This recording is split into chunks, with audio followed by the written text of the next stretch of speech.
Here are the key highlights of today's budget 2022 by Finance Minister Nirmala Sitharaman ji. So the first important part, पहला जो सबसे important है वो है कि हमारी जो डिजिटल करेंसी होती है उसको गवर्नमेंट जो है आरबीआई है उसको वो इशू करने वाली है इन 2022-23 में.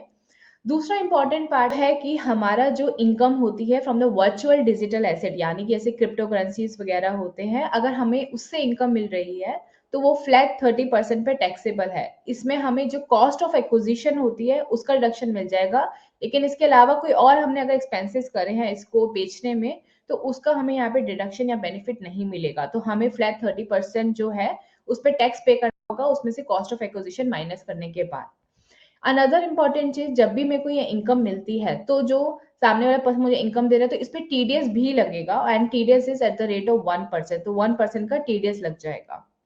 अब नेक्स्ट इंपॉर्टेंट चेंज जो है वो है लॉन्ग टर्म कैपिटल गेन का. तो अगर मेरा जो लॉन्ग टर्म कैपिटल गेन होता है on the listed equity share, वहां पे मैक्सिमम जो सरचार्ज होगा वो 15% तक ही हो सकता है, उससे ज्यादा नहीं होगा. So this is an important another change. Other than that बहुत बार होता है कि हम जब फाइलिंग करते हैं बहुत सारी गलतियां कर देते हैं, देयर आर मिस्टेक. हमें लगता है कि हाँ मुझे कुछ इनकम डिस्क्लोज करनी थी और मुझे उसके ऊपर टैक्स भी पे करना था. तो गवर्नमेंट ने अब एक और चीज प्रपोज करी है जहां पे we can file updated return with the payment of additional tax. तो जितने भी मैंने एरर्स करे हैं उसको मैं ठीक कर सकती हूँ एंड आई विल जस्ट पे द एडिशनल जो भी टैक्सेस होते हैं वो मैं पे कर सकती हूँ. और इसका एक डेडलाइन लेकिन रहेगा ही and that is 2 from the end of the relevant assessment year. So that's the deadline for this.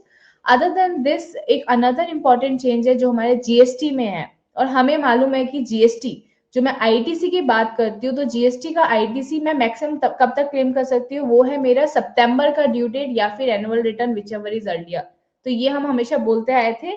तो अब इन्होंने वो सितंबर ड्यू डेट को हटा के यहाँ पे फिक्स डेट डाल दिया which is 30th of November. तो 30th of November और annual return whichever is earlier, that is the time limit which has been now given to me for claiming ITC. तो ITC claim करने के लिए एक timeline मेरे लिए extend हो गई है.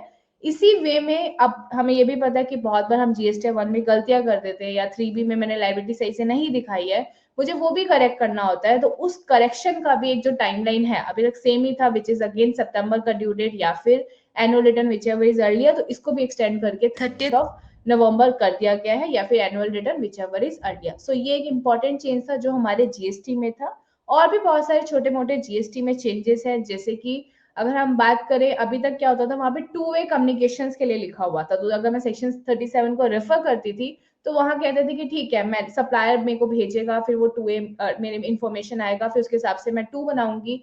तो 2 तो चला ही गया था. तो उससे कॉरेस्पॉन्डिंग चेंजेस अभी हमारे एक्ट के अंदर भी प्रपोज करे गए हैं जहां पे 2 वे कम्युनिकेशन की बात नहीं कर रहे हैं. और वो कह रहे हैं वो उतना ही आईटीसी क्लेम करेंगे जितना आपके जो सप्लायर है उसने आपको आपके जीएसटी 1 में अपने जीएसटी 1 में दिखाया है और आपको कम्युनिकेट करा है in your GST 2B. So that is the another change which is there in GST which is again an important change which we should understand.